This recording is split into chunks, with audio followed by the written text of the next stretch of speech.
overheat with all that fabric on. Perhaps you shouldn't wear it. No, that's not the answer. We don't like tourists around here.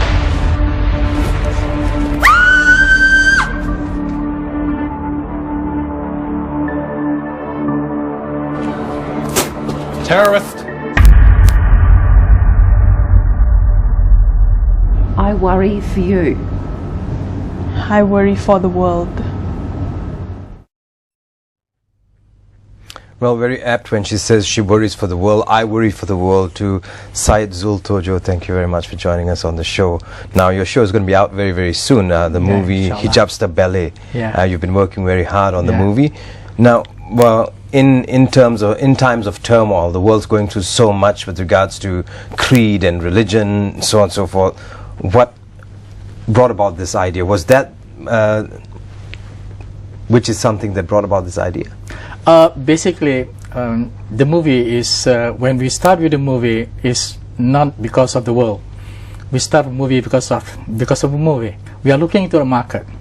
We look into the market and we see in Malaysia, particularly in Malaysia, the market of hijab is very, very big.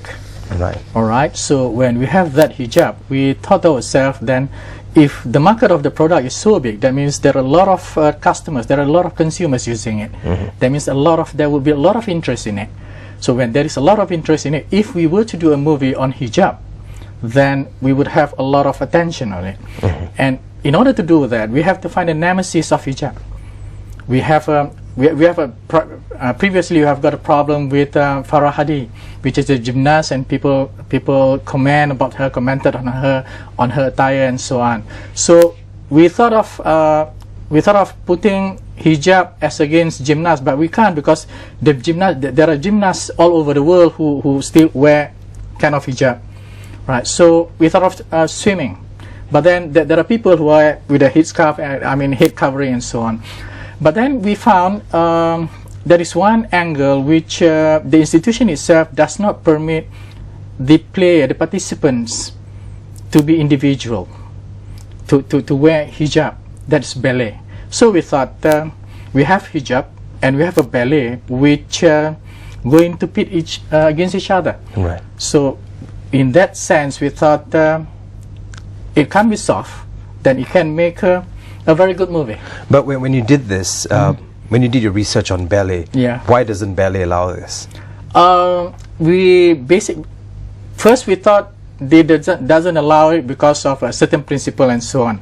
But then when we go further, we found out that whatever is good for ballet is not good for hijab. Ballet, it opens. You have to see the skin tight, everything. You see the movement, you see the thigh, you see the legs, you see the hand. But with hijab, you cover it. So these are two different worlds competing against each other.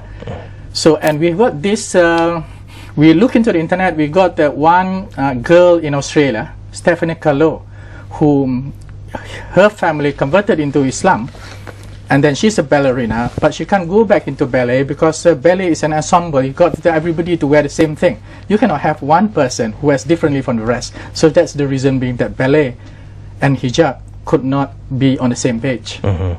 Now, when you brought about the idea of this movie, taking into consideration the motive of this movie, do you think it will bring about a reaction of some sort that would set a mind, or would bring together a mindset about the Western world and their values, and create a sort of separation between us and them?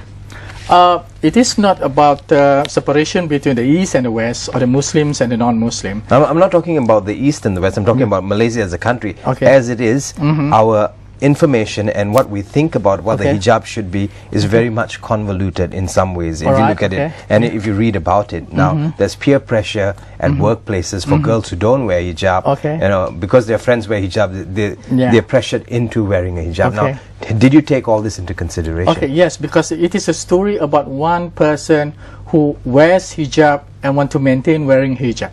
So it's basically a story of a young people, because old people don't have to decide anymore, they have already decided. This is about young people. And then the world is, I mean, when we go into this age, this era, and the information all abound, and you have all the reasons to wear and not to wear. Right. All right. So for this particular movie, what we do is we basically put a person and have her wearing hijab, and all around her against it. So it is a story about a personal struggle actually. The hijab, the ballet is only a vehicle to show how one can fight, how one can persist in achieving their goal. Some time ago there was a story here about an artist who decided to not wear the hijab, and she was basically bashed on social media. I mean, when you read about that and about what she went through, what were your thoughts then? That's, how do I say it? That's the dilemma of a person who's with hijab. That's relevant to our movie. Right. Yeah, that's relevant. She's wearing hijab, and she has got challenges of wearing hijab. And our character, the same thing. She's wearing hijab. The goal is without hijab, but she's wearing hijab. So what she wants to do is to marry both, something which is impossible to do. In the case of this, the local artist, she feels that she could not stand to that challenge. But here we give you one character who stand up and walk and tall with her decision.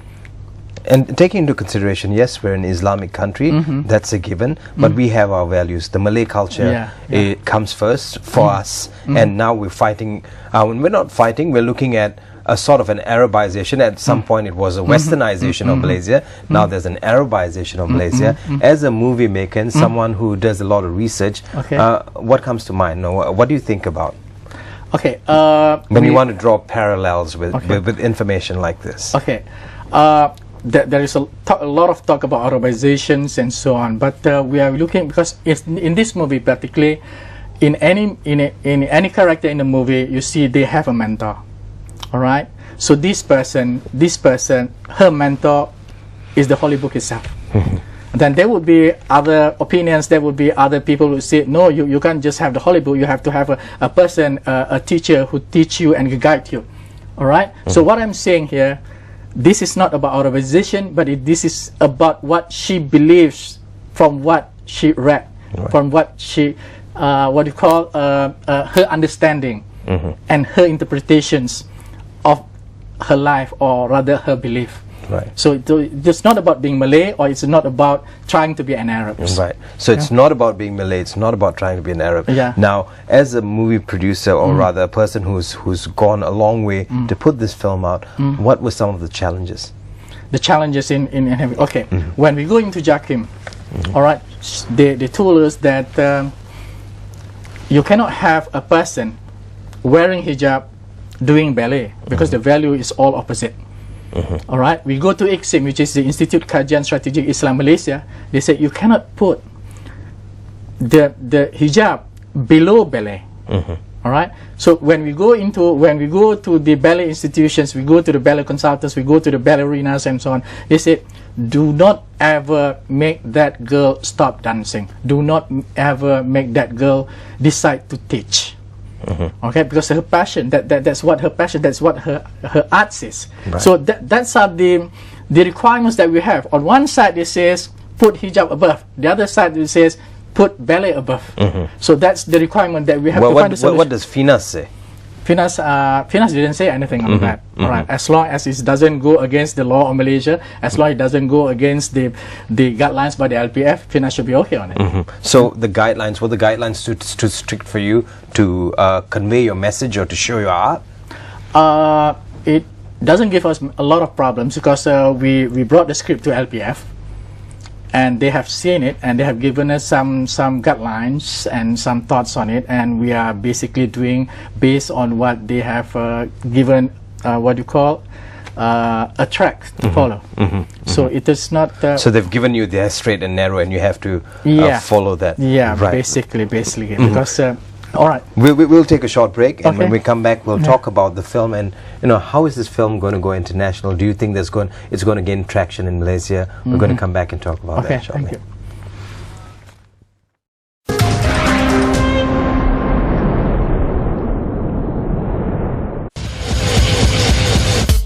Brings you the latest in current affairs, lifestyle and entertainment, as well well as one-on-one discussions with fascinating personalities. Every weekday at 9 a.m. only on Bernama News Channel.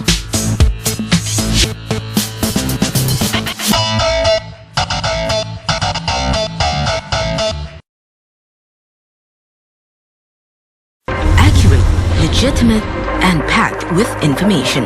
First on site with reports from across the country and around the world. Be in the know through Bernama News Bulletins. Only on